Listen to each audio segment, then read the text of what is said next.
دعاء تقوله في أول يومك 3 مرات لحفظك من كل شر ورد كيد أي عدو، لا تتركه أبدا، وسيكون بينك وبين أذى الإنس والجن حصنا منيعا بإذن الله.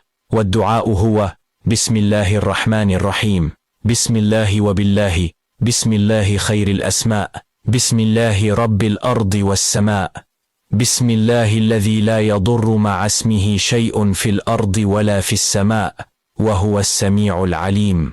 بسم الله افتتحت، وبالله ختمت، وبه آمنت، بسم الله أصبحت، وعلى الله توكلت، بسم الله على قلبي ونفسي، بسم الله على عقلي وذهني، بسم الله على أهلي ومالي، بسم الله على ما أعطاني ربي، بسم الله الشافي، بسم الله المعافي، بسم الله الوافي.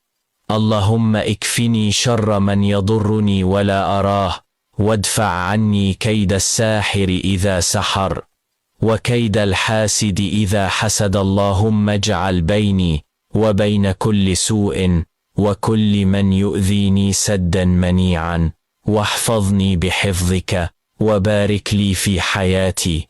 بسم الله الذي لا يضر مع اسمه شيء في الأرض ولا في السماء وهو السميع العليم.